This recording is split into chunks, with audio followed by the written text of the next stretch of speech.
Shalom, shalom a todos que están mirando. Le habla David Moshe Otero de los Caminos de Israel. En este video vamos a tocar en lo que es el Talmud esencial, la Agadá en el Talmud.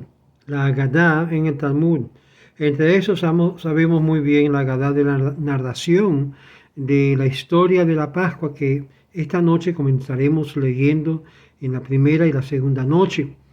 Y es ahí donde vamos a recontar la historia de Egipto y cómo el Eterno sacó al pueblo de Israel de Egipto de esclavitud y le llevó hacia la tierra prometida. Pero la Haggadah en el Talmud, si lo vamos a ver, más de un cuarto de los materiales está listo en el Talmud babilónico y puede ser clasificado juntamente perteneciendo a la esfera de Haggadah. En el Talmud Jerusalén, o Yerushalmi como dicen, en el Talmud Yerushalmi, sin embargo, la porción es mucho más pequeño y considerable, siendo que es difícil extremadamente de hallar simplemente en pocas secciones, y esto siendo muy satisfactorio en lo que se define la Haggadah. Es costumbre de comenzar con definiendo las partes negativas, como todos los materiales que contiene el Talmud. No necesariamente no es halágica. La discusión halágica pertenece al campo de Haggadah. Una de las razones que es tan difícil de definir Haggadah es que la material Haggadah no siempre es una pieza, sino consiste en varios formas dividido en números de categoría. Por ejemplo, en la primera parte la Haggadah pertenece al Midrash, comentarios, y está devoto a la interpretación de los versos bíblicos, en la cual tiene lo que es conclusiones prácticas halágicas y no pueden ser derribados. Otra sección está dedicado a la ética y las enseñanzas homiléticas, como varios otros temas. Los sabios no solamente expresaron su punto de vista en estos asuntos de gran significancia halágica, pero también ofrecieron consejos del conducto cotidiano y de la ética. Por ejemplo, el tratado de Avot en la Mishnah es un perfecto ejemplo de la compilación de enseñanzas de este tipo, pero el tratado contiene también materiales de otro tipo. En conclusión, el Haggadah talmúdico son anécdotas de grandes hombres donde hallamos grandes diferencias entre la leyenda de las figuras bíblicas y sus actividades, que muchas veces es acompañado con versículos que dan evidencias, y otras anécdotas mucho más largas de la historia sobre los sabios del Mishnah y el Talmud. Además de todo esto, hay materiales haggaditas sobre la teología y los problemas religiosos que no pueden ser incluidos dentro de la esfera halágica o de la halajá, en relación entre el hombre y Dios o en cuanto a la llegada o la venida del Mashiach. La Haggadah compone una gran cantidad de leyendas sobre las edades, sobre la edad, proverbios y aún cosas que se decían, dichos antiguos que son leyendas, que no son en tales casos realidad, siendo que los eruditos se devotaron la atención en cada tema particular debajo del sol. Es un potpourri de cuentos de viajantes, de cuestiones filológicos y de consejos comerciales, como también puya médica y su historia. No es necesariamente un libro de médico, de ciencia, sino da a veces consejos del mismo. A través de estos diversos esferas no se puede cubrir términos precisos, y los sabios dan diferencias entre halajá y Haggadah por su definición. Sin embargo, a un gran extento, los individuos más bien lo utilizaron como categorías distintas. Ciertos sabios dedicaron a sí mismos para la más exclusivo de las halajá, que fueron de gran interés en la Haggadah, conocido como Rabbanán de Haggadah, ¿sí? Las historias o las narraciones de los sabios, porque estaban tan preocupados por los varios tipos de Midrash, Agadá, comentarios de narración. Esta división principalmente es la pregunta que muchos individuos han dado ese sabor y condición de lo que es el Agadá. La mayoría de los grandes eruditos eran eruditos en varios campos. Rav en Babilonia, Rav Yohanan en Palestina, Abaye en Raba y Rabina, Rav Ashi estudiaron ambas esferas y estudiaron también Agadá, que son extendidos y en conclusión sobre muchas decisiones de la halajá. Pero cuando llegaron los sabios que no pudieron profundizarse en la Agadá y vieron que en sí ellos mismos se sentían no calificados en esta esfera, hay ciertos sabios que en sí siguieron explicando y preguntando, por ejemplo, por qué la letra Tet, en hebreo, que no aparece en los 10 mandamientos, sino solamente en la primera tableta, siendo que estás preguntándome por qué la T no aparece ahí, debes de preguntar, que el hecho que no aparece ahí mismo nos da razón de preguntar. Y sería mejor preguntar a otros eruditos. Y estos expertos comenzaron a desarrollar una serie de historia o narración o explicación. El hecho de que los eruditos agáditos dan diferentes explicaciones es muestra de la variedad de la literatura hebrea. Pero aún aquellos eruditos que no eran devotos a la atención de la Agadá, la interpretación textual, por causa que ellos mismos no se sintieron equipados de tratar con ellos, así como muchos otros sabios se sintieron que eran incapaces de resolver los problemas en las áreas de la halajá acerca de esta esfera tan importante llamado Agada. De aquí viene la idea de la narración. De curso, los eruditos estaban involucrados con el estudio de Agadá.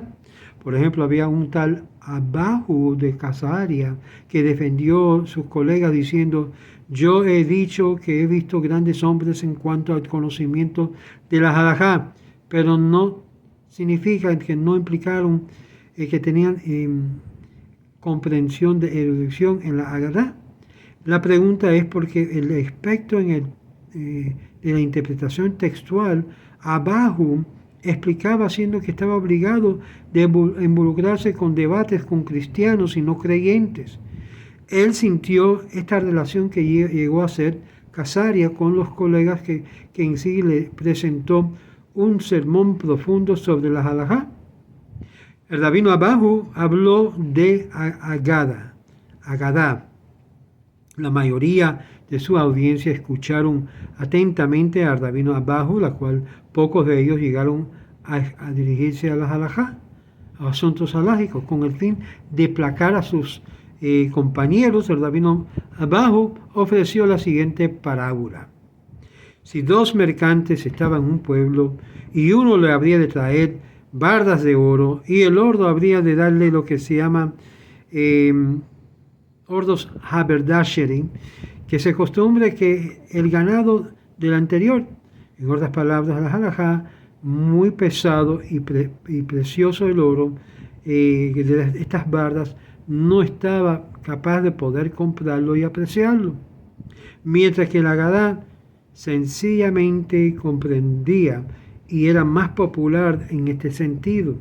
En tiempos anteriores o después se resultó que las presiones económicas y las ansiedades políticas prefirió escuchar a aquellos que tenían conformidad con la Agadá y ser devotos de la atención complicado de la halajá, de la ley. Esto no significa que la Agadá era algo barato, más bien que ambos la halajá como también la Agadá era Torah, reflejando diferente respeto a la verdad. En nuestras fuentes de los sabios compara halajá a carne y Agadá a vino, enfatizando que la diferencia entre la nutrición de comida básica, de bebida, levantaba el espíritu. El hecho es que la Agadá frecuentemente se ofrecía como un camino de elevación espiritual. Y es interesante que hoy en día el mundo está lleno de agadá y no de halajá en muchos de estos sentidos. Prefieren buenos cuentecitos de historias que lo que es instrucción a cómo vivir la vida. De hecho, que la agadá frecuentemente trae esa elevación espiritual. De hecho, aquí también se apoya mucho de los esoterismos que hoy en día vemos. Si quieres conocer a alguien que habló y trajo al mundo a ser, involúcrate con el estudio de Agadá, es decir, de cuentos. Agadá trae constantemente inspiración del esoterismo, y así como el estudio del acto de la creación y los carruajes divinos fue confinado afuera de los grandes eruditos de la Agadá para definir algo popular o popularismo en las enseñanzas esotéricas. Es la razón por el problema que tenemos nuestro pueblo hoy en día, que sigue más bien la Agadá que en sí basarse firmemente en tierra firme con lo que es la halajá. Frecuentemente hallamos diferentes temas e ideas cuyo desarrollo pertenece a lo esotérico, pero siendo que fue expuesto alegóricamente de una forma simple, no revelaremos los misterios con simplemente la necesidad espiritual para satisfacerlo. El sermón que fue desarrollado por nuestros sabios en la sinagoga frecuentemente eran compuestos por ambos elementos halágicos como agáditos o agadá. De la misma forma, la enseñanza de nuestra Taná, el rabino Meir, que tenía sermones regulares que consistían una tercera parte de halajá y una tercera parte de agadá y una tercera parte de fábulas, de cuentecitos. Estos sermones frecuentemente comenzó con enseñanzas agáditas con el fin de atraer la atención del público y continuar con temas halágicas, y a veces eran específicamente problemas halágicos que eran discutidos, y la agadá prácticamente eran leyendas, eran sermones introducidos a ella.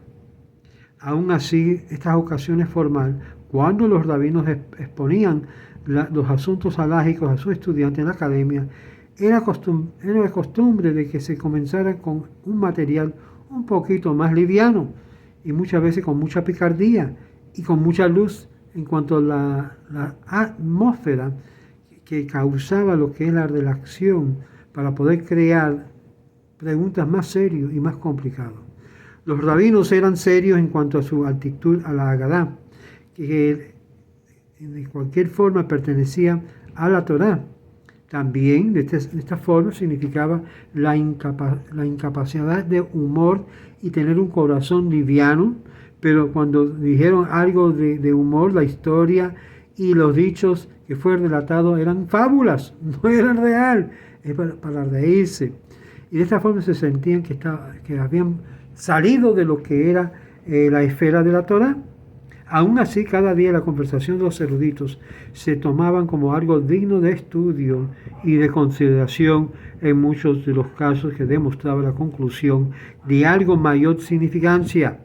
Y aquí es donde decimos similarmente lo que la conversación es inconsecuencial de los grandes eruditos.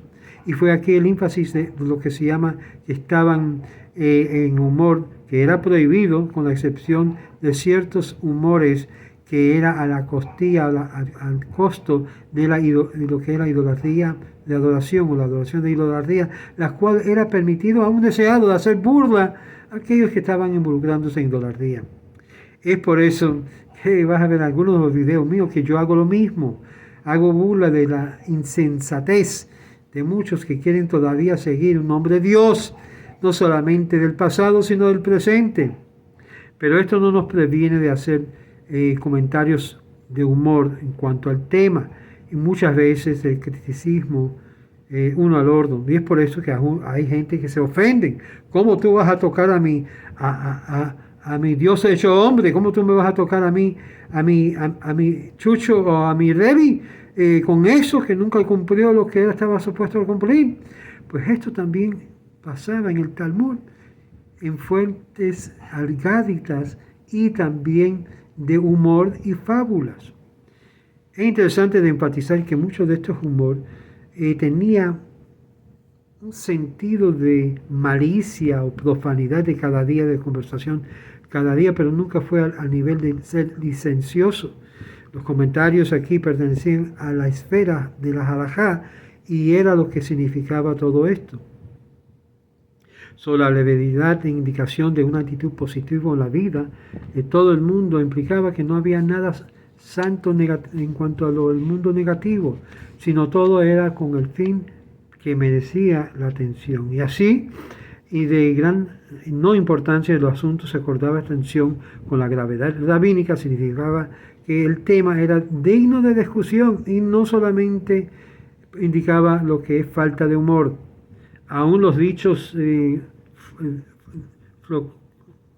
folclóricos eran citados por los sabios para tratar de convencer y de también causar risa, que correspondía a algo que fue dicho en la Biblia o otros lugares. Y esto demuestra el pueblo que son sabios en su propia forma, no menos que los mismos eruditos que habían aprendido. Cuando un erudito pregunta por qué todo fue creado alrededor de la regla de un ratón, le fue con el fin de ser un poquito liviano con la atención de la pregunta. Y todo esto fue una respuesta de humor. El humor vas a recordar siempre en las charlas de rabino y muchas veces comienzan con una fábula que hace la gente reírse. Los sabios dijeron que la implicación de la inyección que no responde al necio a su necedad, la cual prohíbe también la atención de devotar aún el comentario del necio, es válido para preguntar la costumbre y la manera de cómo se mantenían callados ante de tal necedad.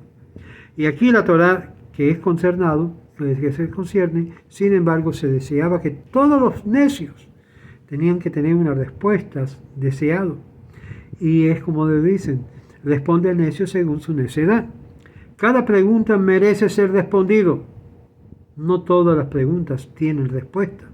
Sin embargo, el responderle a un necio su pregunta está en el mismo nivel.